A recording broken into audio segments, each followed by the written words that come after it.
Welcome to a new edition of Botcasters. Today with Koen Rots of Collow. Koen, welcome. Thank you. Good morning, Dylan. Good morning. Please introduce yourself and Collow. Yeah, very nice to be here in the podcast. My name is Koen Rots. I am the head of operations at Collow.ai, which means I am involved in our product development as a product owner of our team. But also I'm a lot in touch with our clients and commercial activities, and I combine those to make great new features for our software platform that enable lifelong learning. Lifelong learning. But I wouldn't have invited you guys in the podcast if it wasn't that you were doing something special, different. And you are. So maybe please explain why and what Collow actually does, where you guys come from, and what it is that is different than other parties are doing in the market. Because I made the mistake last time when we talked to say that it was e-learning, and then almost got punished. It wasn't e-learning. So please take it away. True. Collow enables people to learn from personalized learning paths. And to do that, we did develop an e-learning framework, but that is not our core business. Our core business is to build innovative AI tooling that helps people to learn fast and efficient by learning exactly the skills that they need, but also in the way that they like to learn, and also taking in account their already existing skills and learning styles, etc. Is it a bit? Can I compare it with what Saul Kahn did with Khan Academy in terms of he didn't start out with AI. They're now working with AI, but those are also personalized learning paths for kids in elementary school and in high school and maybe even university on specific topics. Can I compare it with that? Yeah, so our focus is different because we focus on the reskilling and upskilling of the current labor market. So that's a very big difference there. Hold on. Could you elaborate on that? What do you mean by that? Yeah. So to start at the beginning, 1.6 million jobs are about to disappear in the Netherlands alone. PwC even calls those zombie jobs. This is a very negative term. We like to speak more in terms of change jobs. Sounds like will have to change. Sounds like the next crisis in political Netherlands. Zombie let's hope it doesn't come to that, and let's avoid the term zombie jobs. Okay, cool. But that is just to state the problem, which is big. 3 million people in the Netherlands alone have an unstable job position, and 1.6 million jobs are just simply going to disappear in the next 5 to 10 years. And do you know what kind of jobs? Yes, these are mostly the knowledge jobs. If you compare them from like knowledge jobs or practical jobs, it's the knowledge jobs and then the mid-level knowledge jobs. So the repetitive tasks with knowledge. Yes. To give an example, the financial administrator, for example. HR administrator. Or the jobs in HR or the customer support that gets more and more automated by chatbots, something you know a lot about. Yeah. Yeah. So it's the mid-level knowledge jobs, really. And is that a typical Dutch problem, or is it right to assume that this is actually an international problem? It's not just, I mean, AI is everywhere, so. Yeah, it is definitely not a Dutch problem. I would say it's more a European problem than it is a Chinese or an American problem, because we are in a lot of new reports that are now published. You can really see that Europe or the European Union as a whole lags behind when it comes to productivity growth. I heard that on the radio this morning as well. Yeah. And productivity growth means, or the main reason is that in China and America, a lot of people are working in tech and also big tech, deep tech, etc. Which means that 1 hour of their job has a lot of economical value because their work is so scalable, because it is in tech. And our European industry is still lagging behind there, because we are not in big tech. And that means that also our productivity growth is really decreasing even. But that's if you combine that with the fact that we're an aging population, not only in the Netherlands but all over Europe, then the problem is even bigger. Yeah, yeah, we are an aging population. Um, and what also doesn't help us, at least in the Netherlands, is that we have a very low unemployment rate. That might sound strange because that that is a positive thing that No, most people have a job, the but pool to because get people out to get to work is low. yeah, and because there is so many jobs and available, there is less urge to reskill and upskill yourself to become future proof. But Basically, you can still make a good living and nothing to worry about. I mean, nothing to worry exactly, about. because there are so many jobs. But under the water, we really have to start a big reskill and upskill operation to get our labor market and therefore our economy future proof. So, if I look at this politically, I would assume that that the government at some point should point out what kind of jobs are in danger and have those make a campaign or talk to companies to not push these people but motivate these people to retrain themselves quickly in order to be able to create more value. Is that a weird way of thinking or Could be, could be. We as a company focus more on the responsibility within the organizations themselves. So big corporates, big organizations, um, they live in this reality where on the one hand they have to lay off people because their jobs are being automated, and at the other hand, those same companies have a lot of open vacancies, especially in fields like tech or IT, for example. So we focus on the responsibility of those organizations, to help them so that they don't have to lay people off and in the other departments keep searching for the IT staff that is not there, but to reskill the people in disappearing jobs within their company to a future-proof job, so that you keep the knowledge within the company, so that you keep the person that you value within the company, but transition them to a future-proof job. that actually would save companies a lot of money because firing people and hiring people both cost a lot of money. Exactly. And training people to become part of your culture also takes time and money. But I find this mind blowing because if you think about it, you also solve an economical problem. Basically, you don't well, you retrain and reskill people, but at the same time, you work on the bottom line of the company without them even realizing it. It's not visible, sort of. Yeah.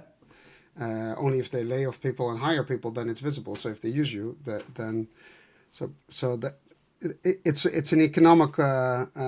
It should be an economical reason. It could be an economical reason. I think it should be primarily focusing on the people. There's a social reason. Um, but how do you?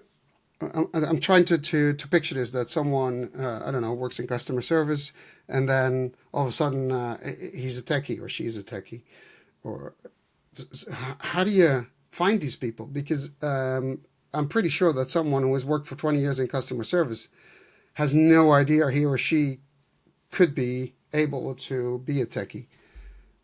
And maybe they're not. So how do you know? Yeah, yeah, good question. Um, this question has two sides because the people themselves don't know, would I be a good techie, yes or no? But also their managers don't know. Their Then managers or the higher HR management they're no wants to techies either. reskill people to IT, but they don't know where the IT talent is. They know that they have it. They know for sure there must be some hidden IT talent within this Potential talent. organization. potential talent, but who is it? And that's why we implemented brain assessments within our platform. These are brain assessments developed by a partner organization of ours with a long background in neuroscience. And what they do is with a game-based assessment where you can play 4 games, you get insight in how your brain works and how your brain prefers to work also in a professional environment, and they can match that with potential jobs. So instead of skills-based matching, because this is very difficult when people don't have the skills yet, we do talent-based matching. That is interesting. It sort of triggers me to think, if you want to know what you have in your pool, shouldn't you, when you hire people, of course, a lot of people are already hired, but if you're, let's say you're a new company and you start hiring people, or you create a new department and none of them are techies right now, shouldn't you, maybe it's suggestive, but have people do this test as part of the hiring process? So you have in your database, okay, we know what his or her talents are. That's a change we can drive in time or discuss in the yearly conversations, blah, blah, blah, blah. Instead of at the end of the line, okay, we need to cut down. And then, because under stress, I don't think that would be a good thing. Yeah, I completely agree. And I would even take it one step further to not only include it into the hiring process, but to make it part of a personal skills passport that people take with them from job to job throughout their career. Weird That is question. some, yeah, No, sorry, my head is spinning. I get these commercial ideas. Um, let's say I know a lot about tech, but I'm technically not a techie. If wouldn't it be great if you have that assessment, you could attach it to your CV? yes, but So basically you send it when you apply for a job or an interim job or whatever. You basically that is the actual assessment. It's valid for 5 years. I don't know, and then every 5 years you retake the test, and it's validated. And here it is, and I attach it to my CV. uh, exactly. It's just the skills passport is an alternative for CVs that's now being developed by the European Union as Oh, a framework actually. I didn't know. But it's comparable to what you're saying. Yeah, attach it to your CV so you can also bring that with you when applying for jobs. We should do a test. Ask people to do. I don't know if that's possible. To do such a test and attach it to their CV and see if they, after they apply for a job, if they get better response. We actually do this with the company Young Coders, from which Collow originated. Hmm. We already use this assessment as a pivotal part of our hiring process for 3 years now. Yeah, But and that's this what is you're this is hiring. the But yeah a general person, an average person, you run into on LinkedIn who is applying for a job and maybe wants to someday head for a tech position. If you have the capacity to do it, then you add it to your CV, and then you're trustworthy, as in you did the test. You have an advantage compared to another yeah person. yeah and I really think that this is the future, since we cannot rely on skills-based CVs anymore because the skills are so rapidly evolving and people have to learn new skills faster and faster in this changing labor market that your cognitive match will become more important because you cannot rely on skills that you gained 5 years ago to apply for a job in 5 years.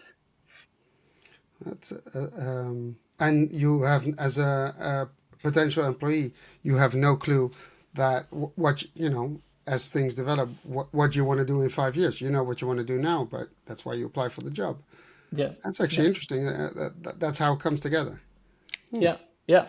And that's also part of the reason why we believe in those personalized learning paths that we are creating with Collow, because the traditional ways of reskilling um, don't take into account that people might um might want to tinker around with a topic for a bit before they actually jump into it. Maybe you can, because I think this is where e-learning and what you guys do is totally different. And maybe you explain what you're doing with AI, amongst other things, that makes it different. Because I think that's where you guys stand out, and that's why e-learning maybe is from yesterday, Yeah, and this is a way forward. yeah. So the biggest difference is that e-learning is created for the masses. If you create a course which which attracts as many people as possible, you can make as much you can make more revenue. As simple as that. But Collow e-learning paths are specifically generated for one individual, taking into account your current skills, your talents, your learning style, what you want to learn, and where you want to be in, let's say, 1 year from now.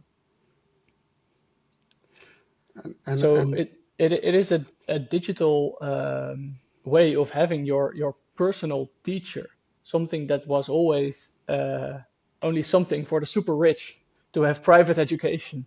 And now you can have a digital assistant that guides you through anything you want to learn, and it knows all the relevant things about you.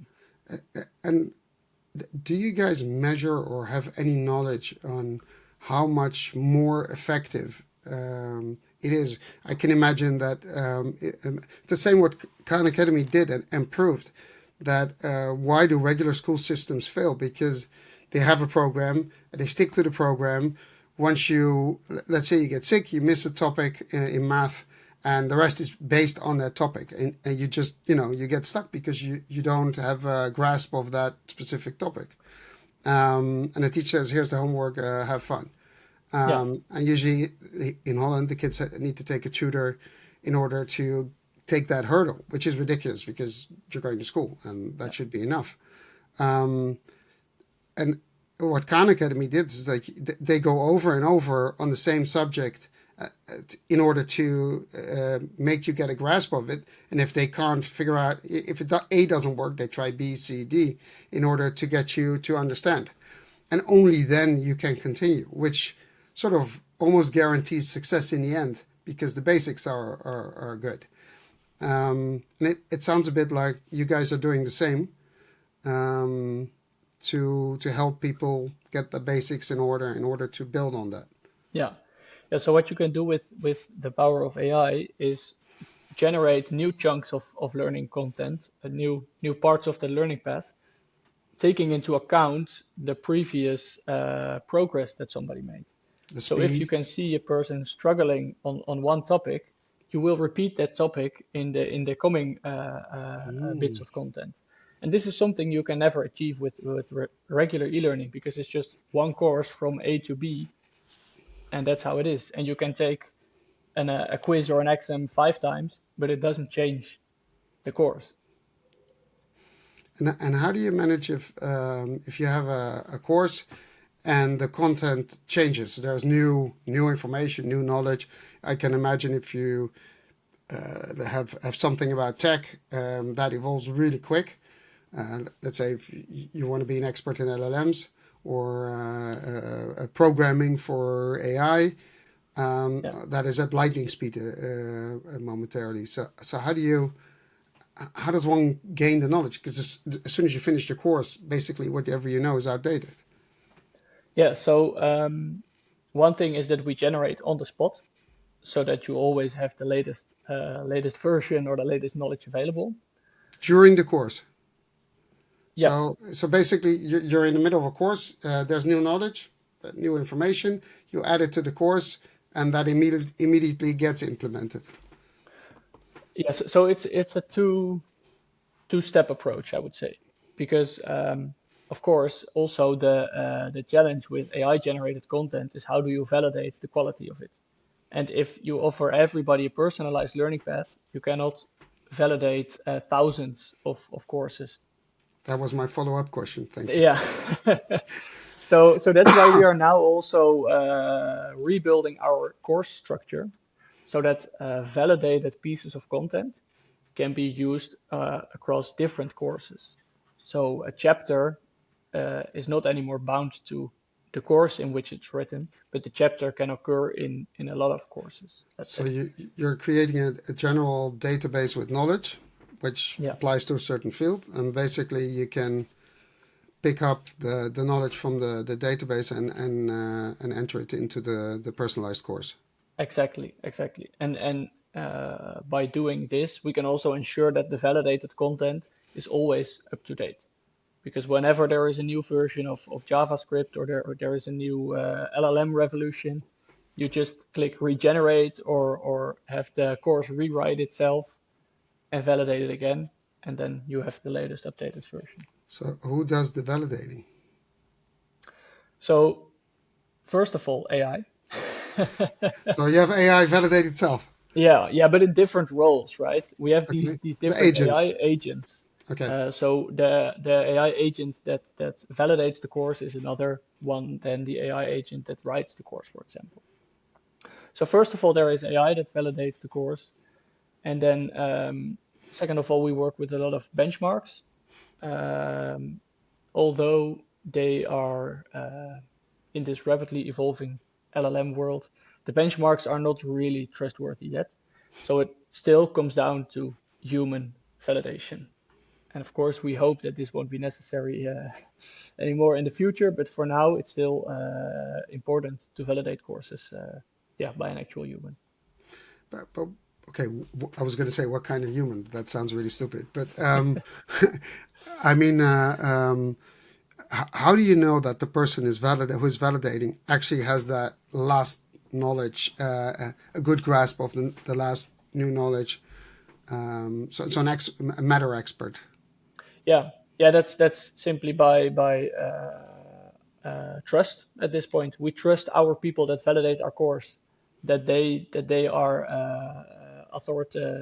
yeah, that No, authoritative people on their subject. Yeah, and I'm just trying to wonder why don't we do high school this way? good question. No. I so Let me rephrase that. As high school, I understand there's also a social part to high school, although in COVID time it was different. But if you in the Netherlands, all the kids who do final exams in their high school year, they go to exam training, and the parents who can afford it, they send their kids there, and the parents who can't, well, they can't. Um, and they have these books with all the exams of the previous years and all the answers. I mean, we have the books that of the stuff they have to learn. I would imagine that, and I'm going overboard here, I understand, but I would love to see those kids have basically a tutor that helps them wherever they are, which could be in WhatsApp or Telegram, yeah, where you get on every subject you're doing a final examination, you get 3 questions a day, and we understand where you are in the process. If you and we keep revisiting. I would imagine if you do that for in the last year of the examination, then you pump the knowledge in those heads. I mean, yeah, for math it's a bit different, but for the knowledge subjects, um, yeah. I absolutely believe you're right. I think that universities and high schools are very good at learning kids and students how to work together, how to collaborate, how to be a critical thinker, how to be a member in society, but they are not good at teaching very practical hands-on skills that the labor market demands at this point. isn't that weird? If you So, think about it, isn't that really weird? yes, in a way it is, but there are more things weird about our education system. Here, here. Um, some universities like doing research more than educating people.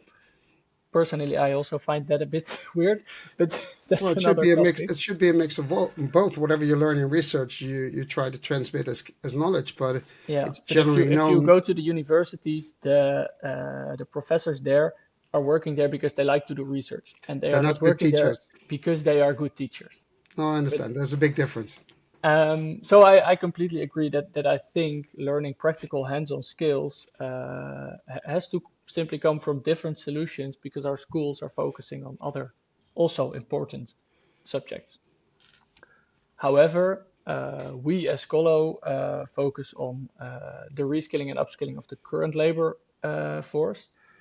And we also see that in this field of educational technology, EdTech, how it's called, um, you are either a provider of corporate learning, reskilling, and upskilling, or you are working in the educational field.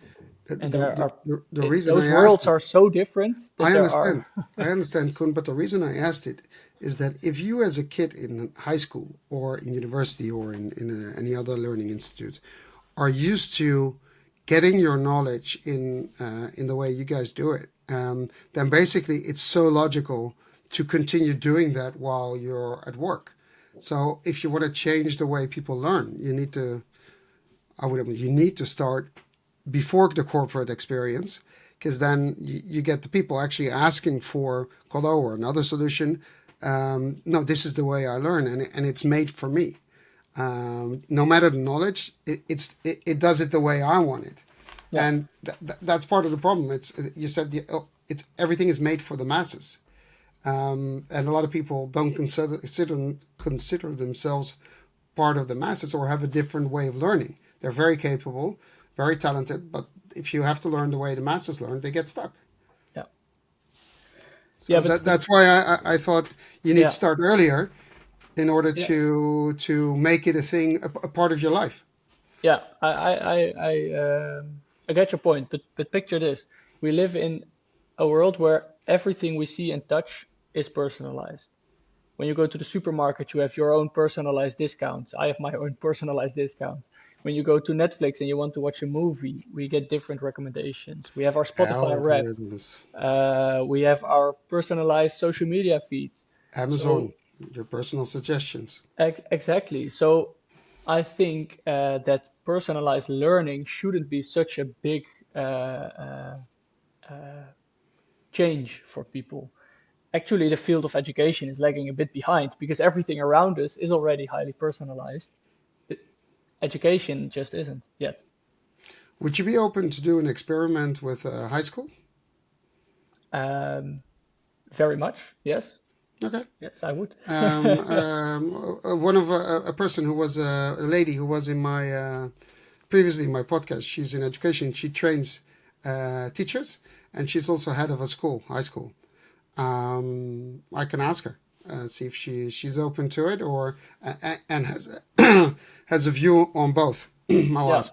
super interesting. Yeah. So we are as we are a One startup. promise: if you We guys do it, you both come on the podcast and explain what happened and That's see a what the deal. experiment brought. That's a deal. Yeah. Okay, cool.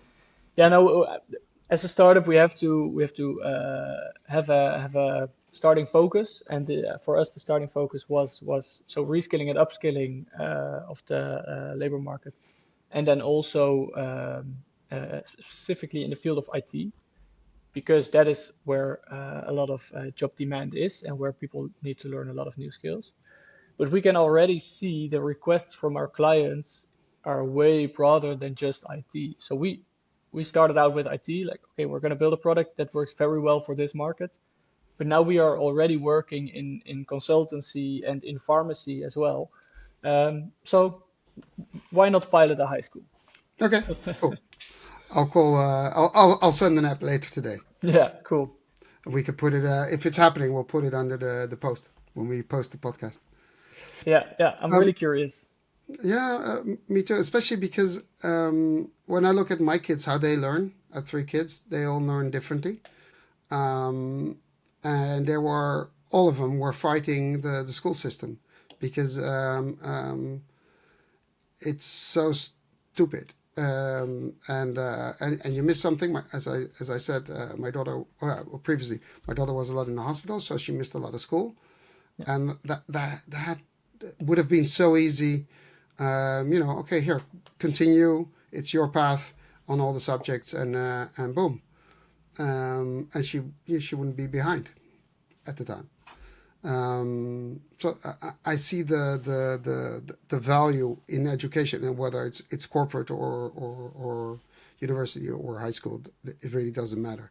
Um, that that is one thing, but what kind of impact is this gonna have on careers? I mean, if you say that 1.6 million Dutch people are going to lose their jobs, and about 3 million Dutch people are unsure, which is huge. We have a low unemployment rate. Okay, so these people come back on the market, and then they're not fit to work in the jobs that are there. So we're going to have people, but not. So what does this mean for careers? I mean, until now, people were relatively sure if you studied X, then your whole career you will do X. I mean, there's people programming Java for a very, very long time already. Yeah. I would say that is unsure. It's an example. Yeah. Yeah. If you look at the reports that are now being published, TNO, PwC, McKinsey also recently published a report about a similar topic.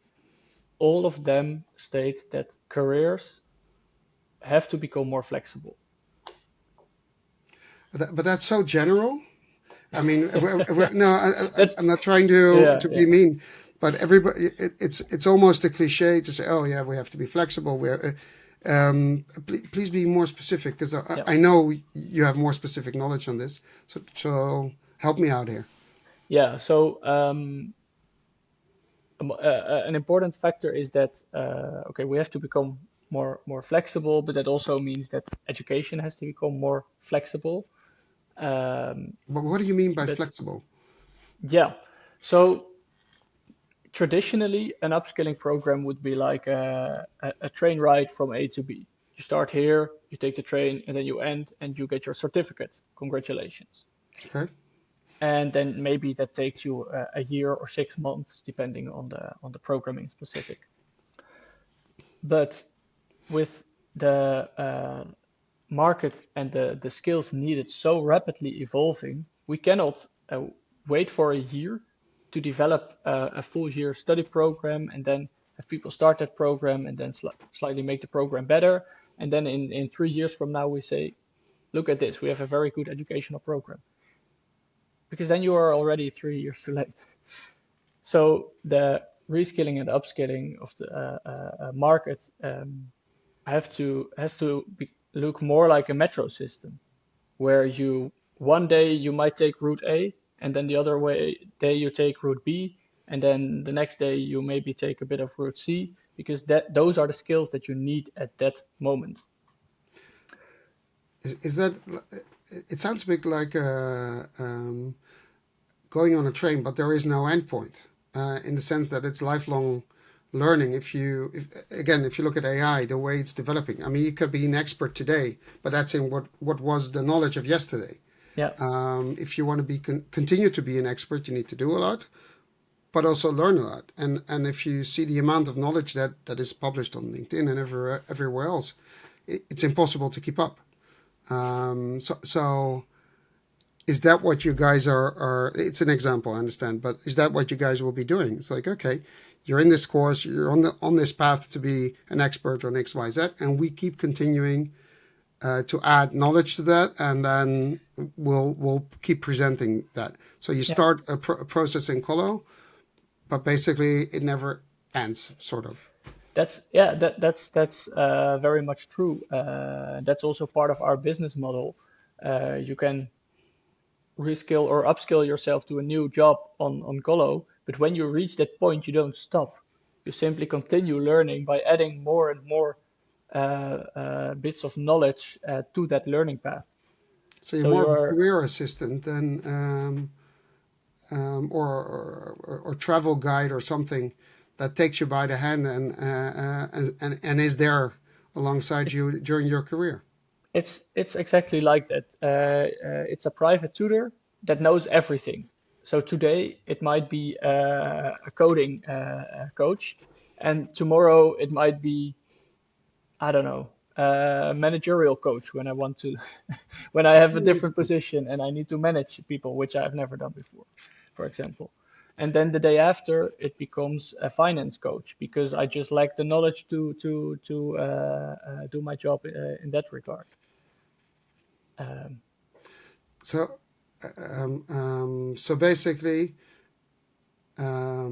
if I'm on a certain career path and I want to acquire knowledge on a certain topic, it shouldn't matter. I just tell them what my next position is, and I ask, okay, what kind of knowledge or skills do I need yeah, to do that, built on what I already have. Please just present me that. So there's no. What I'm trying to figure out is like, okay, normally you go to a school, you get a certificate or a diploma or whatever, and you're certified to do X, Y, Z. But here it's literally the skill based thing. So, we keep developing you. yeah, But there's no diploma for it. yeah, yeah. That's one of the challenges. Also, I can be very honest about that with AI learning, is that the world we live in at this point still values certificates and diplomas, and the organizations handing out those certificates are not ready yet to put a quality stamp on AI generated content because it's AI generated. Can I be? I have an opinion on this. If you would have asked me 10 years ago, how important are universities or business schools or whatever, I would have said, and yeah, diploma is very important. But now, if I had this talk recently with one of my kids, and if you would ask me now, I would say, well, I think they've missed out on teaching skills that you need in daily life. They teach outdated knowledge because a lot of the professors there are just professors and have no applied. Well, in some fields it works, but in other fields it doesn't. If you look at tech, then it's hard. And one of my kids is a very talented developer, self-taught. I mean, he works in an organization where they have only PhDs and a master degree people. He doesn't. And basically, he's the one hiring the new people because they see him as an expert programmer, and he's so good. So I talked to his boss. I said, yeah, he's the first one we ever hired, first of all, remotely, and secondly, the only one who doesn't have a degree. And you know what? He's better than everyone else. Why?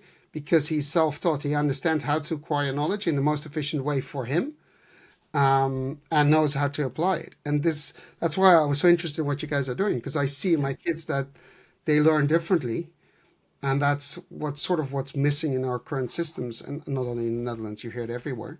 Yeah, Um, that's a great success story. Yeah. well, and he didn't even use Collow. Yeah, No, but I think an important part of what you're saying is that right now being self-taught uh, could even be an advantage because it proves that you are truly in the lifelong learning cycle. You you're taught able everything to. yourself, and you have to continuously learn new things because you don't have a degree. So, um, so being self-taught is would actually prove that you are in the lifelong learning philosophy. But imagine if having a university degree also gives you that quality stamp, let's say. What, What what, if our universities would also I understand somehow what. play a part in that, so that when you have a degree, that doesn't mean that you have the best practical knowledge, because that doesn't matter, because you have to learn new skills every day. Well, But that when you have a university degree, it proves that you have a philosophy of lifelong learning. that's when I graduated a long time ago. When my professor said, "Well, congratulations, you know a lot, but you have no idea how to do anything."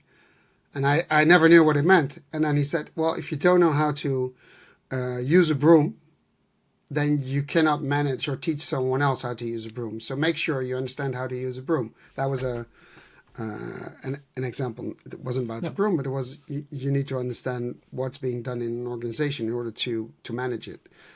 But in this discussion, what I find, if I think about it, it's really weird that if you're a doctor or you work in financial services, you graduate and you are obliged to get permanent education points.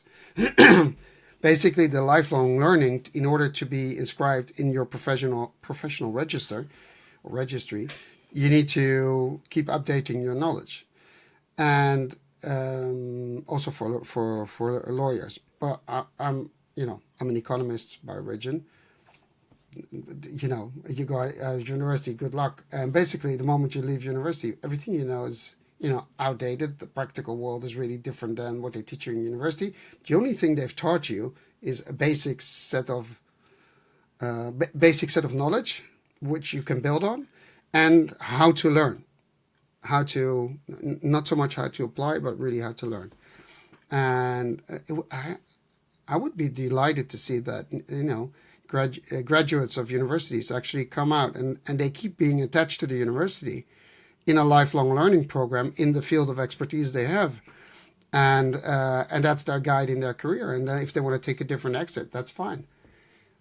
And you have to get certain points, and be updated.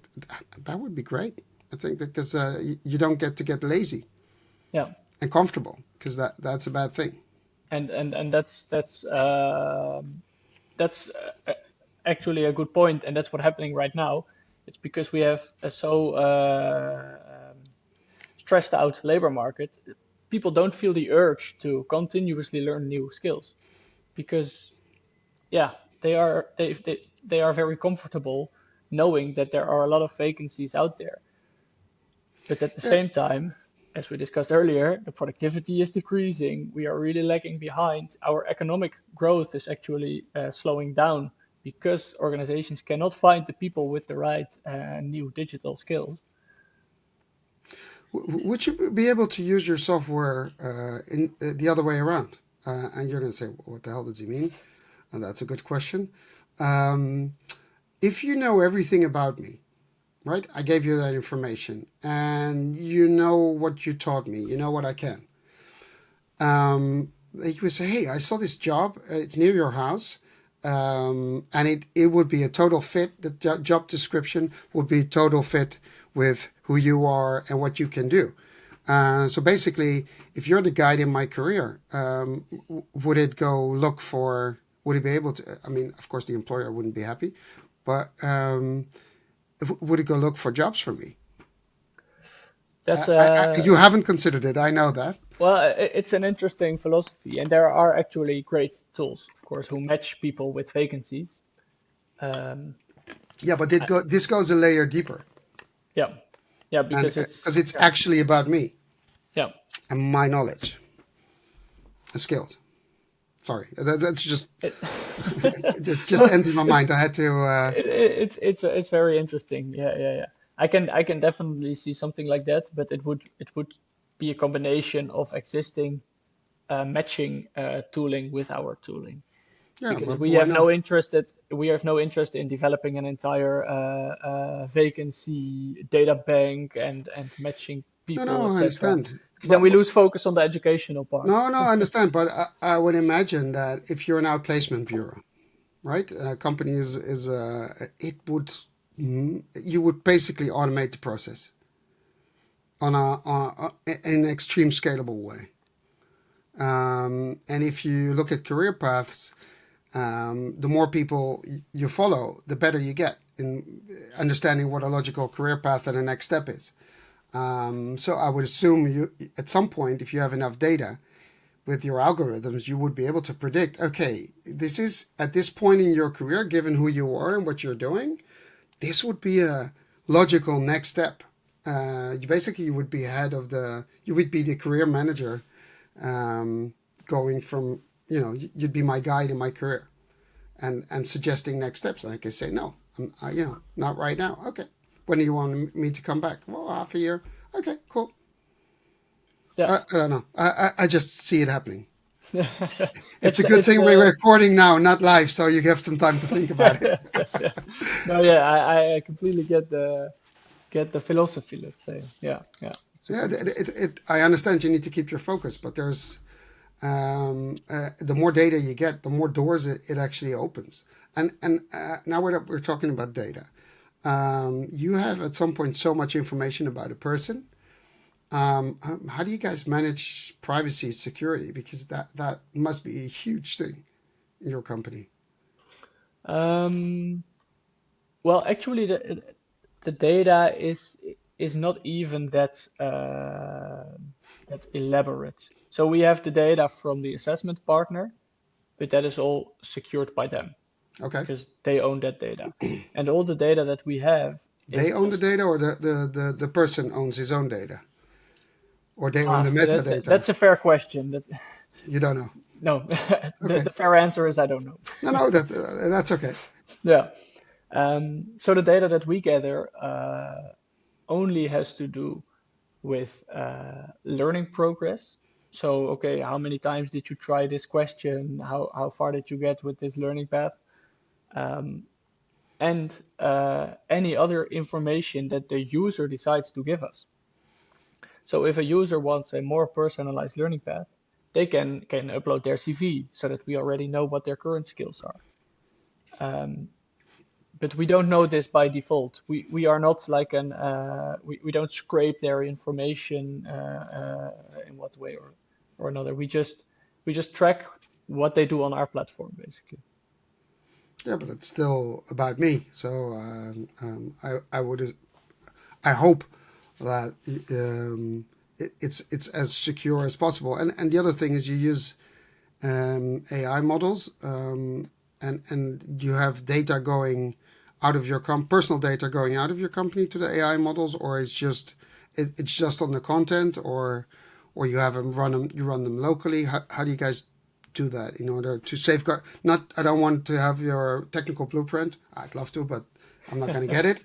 No, what I'm trying to figure out is how do you manage privacy and AI? We know it's a touchy subject. Yeah, So how do you manage that? yeah.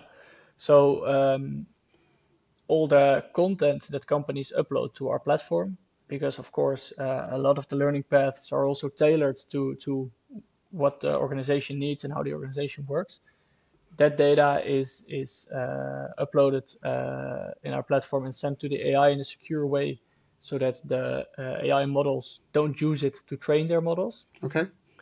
And all the data, the personal data about your learning style and about your cognitive functions, that's all anonymized, but also it's made abstract. So the AI gets like data points on like a quadrant. They get a data point, Okay.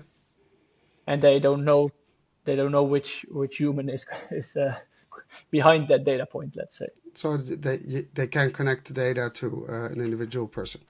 no, no, Okay. they can't. Well, that's important to understand that because that's one of the scary things about AI. If personal data goes in, you have no idea where it comes out, especially the bigger models. It's a lot of people use it, and all of a sudden pops up somewhere else.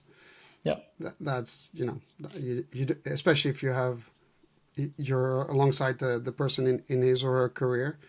You don't want that to leak. yeah, and everybody has personal experience with this because we are all experimenting with ChatGPT or using it in our day-to-day work. And then we also see use cases of, hey, the AI actually remembers what I said 5 conversations ago, and it uses that information in this conversation. Sometimes this is helpful, but that also can cause some suspicion. And this is why we also have to be very transparent on what do we use, how do we use it. If you zoom out and then be like a helicopter for a minute, um, where are we going with this? What is the future of learning in a corporate setting, or in a government setting even, and high schools, or elementary schools even, because a lot of them are already working with computers and iPads or tablets for the kids to do stuff online. So how do you see this developing? As remember I said before, it's so logical if you start with this in high school, than to continue onward to university and corporate, Yeah. in a corporate setting. Or as an entrepreneur, that's another thing. As an entrepreneur, you don't have time. Give me short bursts of knowledge and make sure I get what I need. I think entrepreneurs could it could help them a lot. But what is your vision, your personal vision or your company vision on where this is going? I wouldn't say where does it end? It doesn't end. Where is it going? What are we going to see? I think the next step is conversational learning. My field. Exactly.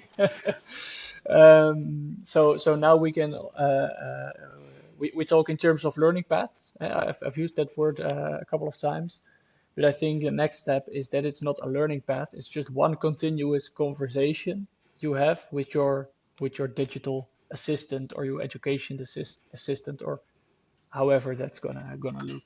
Could you give me an example of how such a conversation would look? I'm just curious because you have it in your mind, obviously. Um, yeah, let's find a good example. Um, Okay, so our technical team uses OpenAI or Cloud all the time. Cloud is a bit better at coding than than OpenAI is. The beautiful And French word is Claude.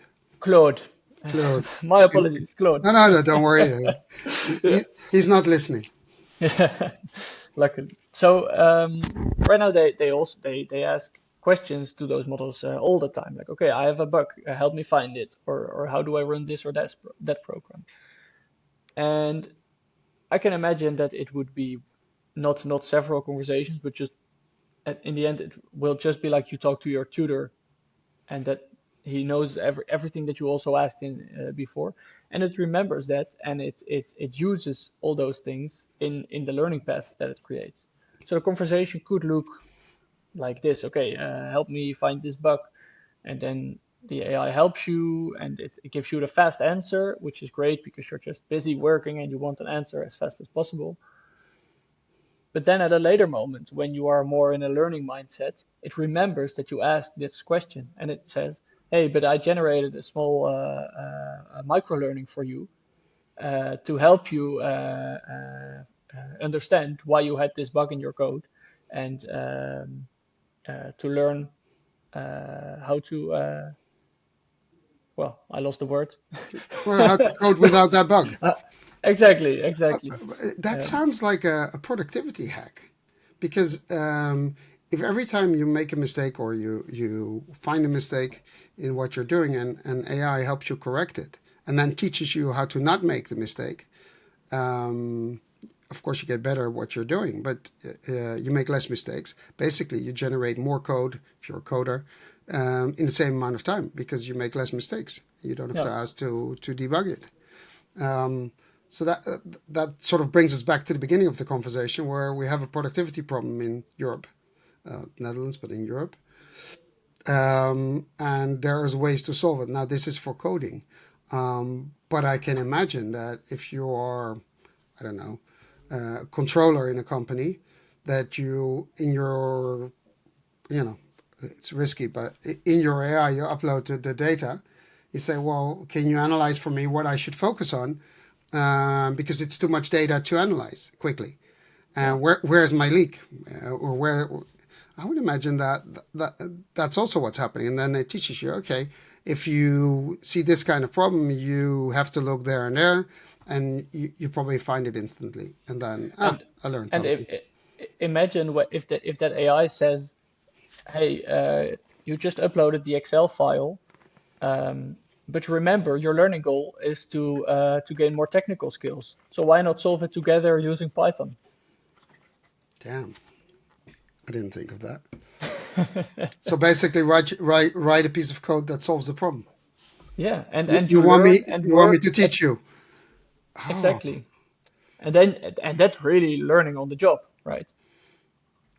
so this is really interesting because then you take a direction where you, based on what you know about the person, his capability, his or her capabilities, you say, okay, there is different ways to solve this problem. You're interested to learn a tech solution. to do this and make you more efficient. Well, that is an interesting approach, and that means people will take a turn they would never expect to take. Yeah, Um, because right now the conversations you have with AI, the AI is very open-minded. It does everything you ask it to do. But what if the AI really keeps you steers on you in a topic. certain direction? Like, yeah, okay, nice that you asked me this, but remember, you wanted to learn this and this and this, so let's Shall do we? it another way. Shall we do Yeah, this as a project? Wow, that is almost human, like. that's what we're trying to achieve, right? Or what the big guys in in LLM world are trying to achieve. Well, I think there needs to be, but that's my personal opinion. You need to understand that you're still working with AI. AI is not necessarily smart. That people think AI is smart. It's not. It's just it's very good at predicting, Yeah, and you need to be smart at what you ask and how you ask. And I understand that you can make the technology smart in the sense that the technology interprets what you're saying, and then generates a proper prompt of smart prompt in order to make the models work properly.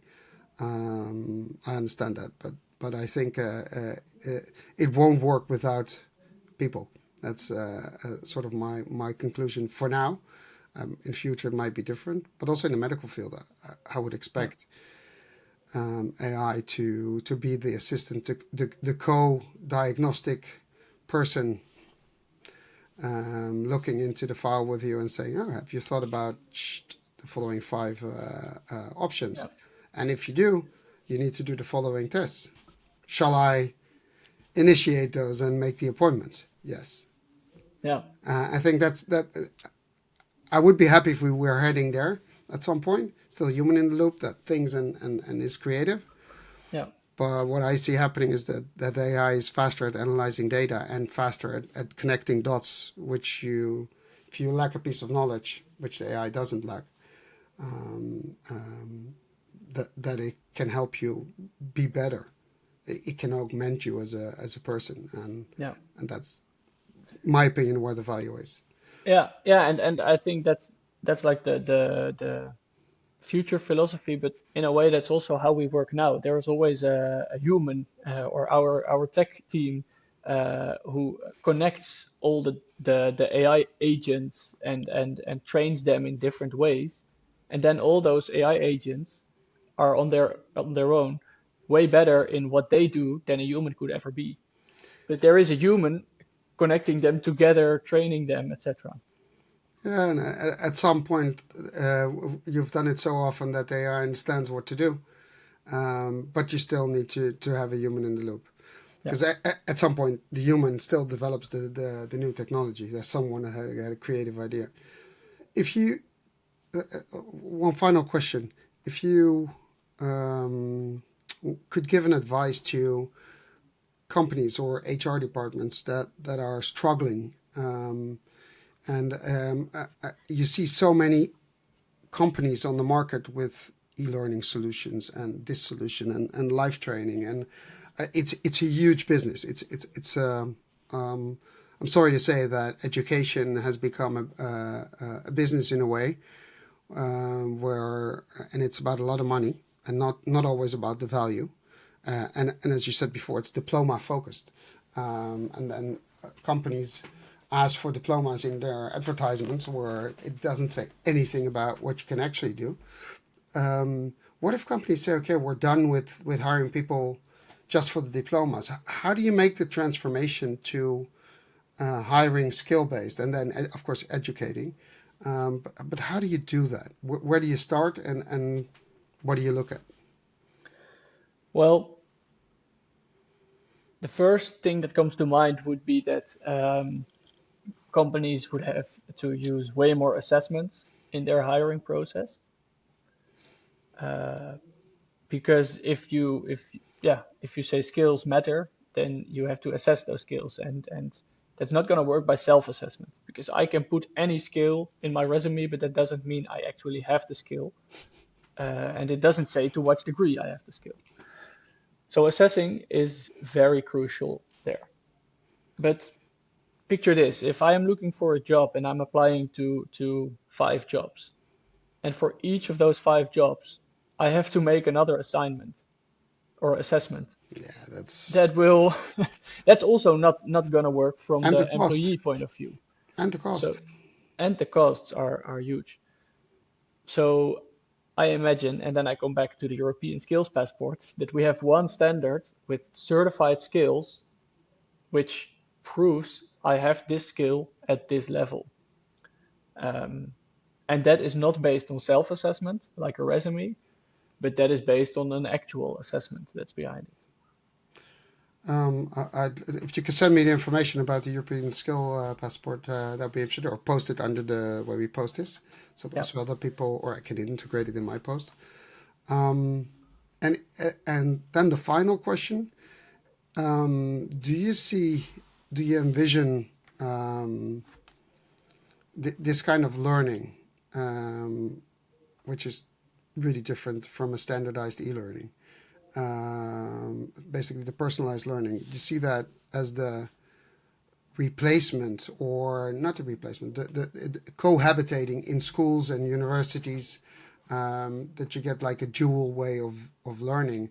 Okay, you have this, because theoretical and some practical skills you can actually learn this way, and it's better than in a classroom and someone is just sending information to you and slide after slide.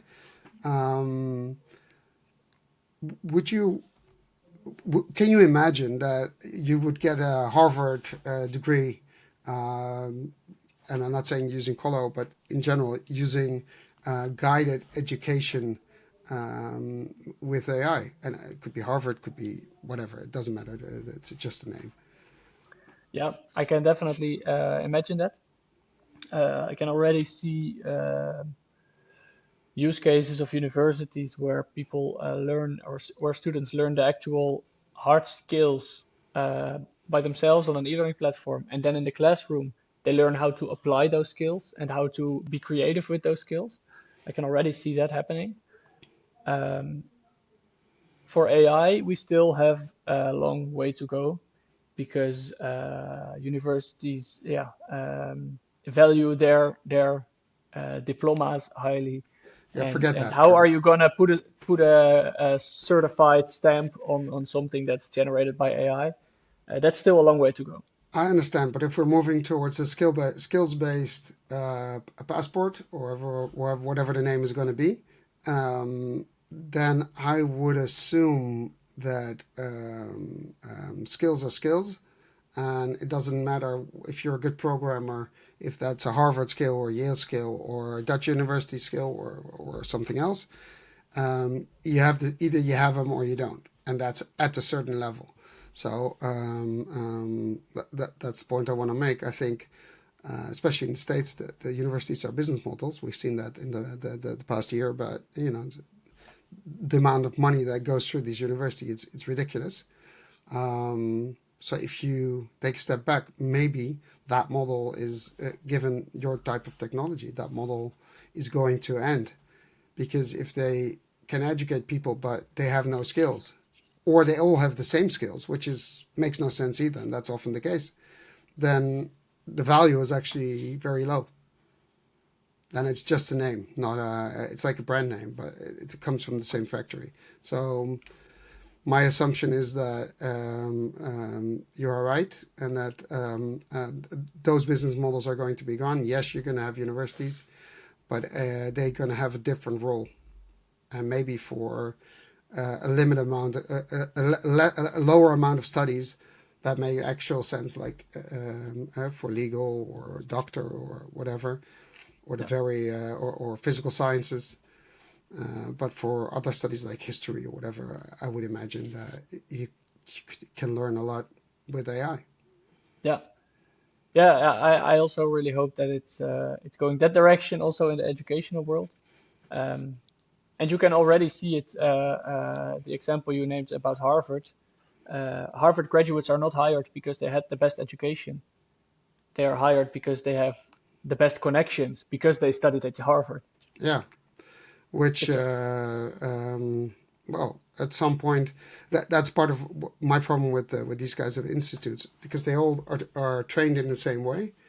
The big difference at the time in Dutch universities, they train you to think and come up with solutions. So creative thinking is important. But if you do case studies, a lot of times in America, it was like that. I don't know if it's still like that. There's only one outcome. Yeah. And that's the way the professor wants it. But that doesn't mean there aren't any more. So it stops people from thinking creatively. They all think the same way. So you always get the same result. If you want that, that's fine. That's why, interesting enough, people like Mark Zuckerberg, he's a dropout. Yeah. He did great. So, and he got stuck in the system as well.